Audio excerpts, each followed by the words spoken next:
Encore une nouvelle affaire. L'illusion du temps. Intéressant. Voyons voir ce qui se cache réellement derrière cette histoire.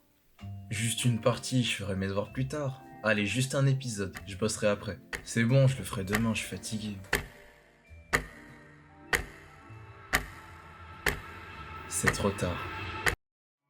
À mes 15 ans, je m'étais donné comme projet de gagner mon premier euro sur internet et j'avais un an pour le faire. Au début, j'étais vraiment motivé, mais j'ai très vite commencé à tout remettre à plus tard. Le week-end arrivait, et si j'allais me reposer après ma semaine de cours au lieu de travailler sur mon projet? Après tout, j'avais un an pour le faire. Avec cet état d'esprit, je ne faisais que de petits efforts de temps en temps, mais jamais rien qui me faisait vraiment avancer. C'est parce que notre cerveau a beaucoup de mal à s'imaginer le long terme. Pour lui, ce qui compte le plus, c'est surtout aujourd'hui, parce que tu ne vois pas tout de suite les résultats. C'est pour ça que tu as l'impression que ce n'est pas si grave de toujours tout remettre à plus tard, même si tu sais qu'au fond c'est faux. Un jour que tu perds sera toujours un jour de perdu, alors qu'il aurait pu te servir à avancer. Et à chaque fois que tu décides de ne pas agir, tu te crées une dette envers toi-même que tu devras te rembourser plus tard. Et cette dette, j'ai dû la payer. Au début, je m'imaginais déjà tout ce que je pourrais faire avec l'argent que j'aurais pu avoir, mais à force de remettre à plus tard, me voilà un an plus tard, sans avoir réussi à faire ne serait-ce qu'un centime. Et ça m'a donné une vraie claque. J'avais réalisé que le temps ne m'attendrait jamais. Malheureusement, on ne comprend vraiment les choses que lorsqu'on en subit vraiment les conséquences. Mais heureusement pour toi et moi, cette prise de conscience brutale nous réveille. J'étais en colère contre moi-même,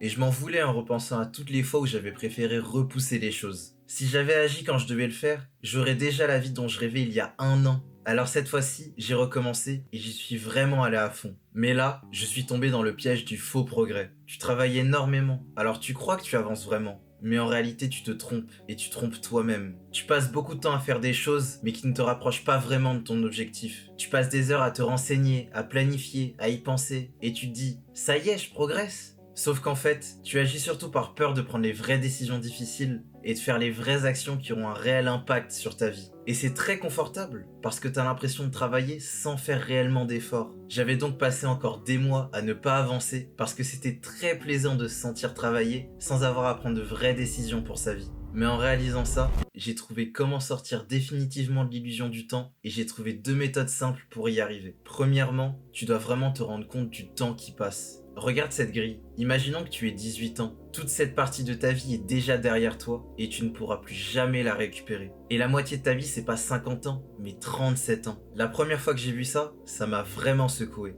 Mais ça n'a pas pour but de te rendre encore plus anxieux. Au contraire, te rappeler que tu as beaucoup moins de temps que tu ne le penses doit te motiver encore plus à atteindre tes rêves. Alors si besoin, chaque semaine, coche une nouvelle case sur cette grille. Et regarde aussi le temps qui passe chaque jour. Avant, je passais des heures sur mon portable, mais je serais incapable de me rappeler d'un seul TikTok que j'aurais vu. En revanche, je me rappelle tous les jours à quel point j'aurais préféré travailler plutôt que de passer des heures sur des choses qui ont si peu d'importance. Regarde ton temps d'écran chaque jour et demande-toi, qu'est-ce que tu aurais pu faire avec ce temps si tu ne l'avais pas gaspillé sur des choses qui ont si peu d'importance pour toi? Et deuxièmement, fais au moins un peu chaque jour. 1 fois 1 chaque jour pendant un an, ça fera toujours 1. Mais avec 1% chaque jour, tu améliores 37 fois plus ta vie que si tu n'avais rien fait. Ça ne sert à rien de courir des kilomètres si tu sais que tu ne vas pas dans la bonne direction.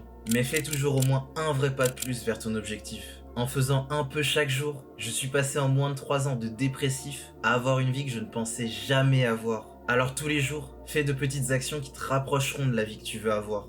Lis, médite, fais du sport, socialise, sors de ta zone de confort, fais des choses difficiles. Le temps n'est pas infini. Tu crois que tu en as beaucoup, mais c'est pour ça que tu en perds. Tu souhaiteras toujours avoir commencé plus tôt. Alors commence aujourd'hui. Et si tu veux avoir la vie dont tu rêves mais que tu ne sais pas par où commencer, je te propose un appel gratuit où je te donnerai les meilleurs conseils possibles pour toi. Rejoins mon serveur Discord et envoie-moi un MP, lien dans la description.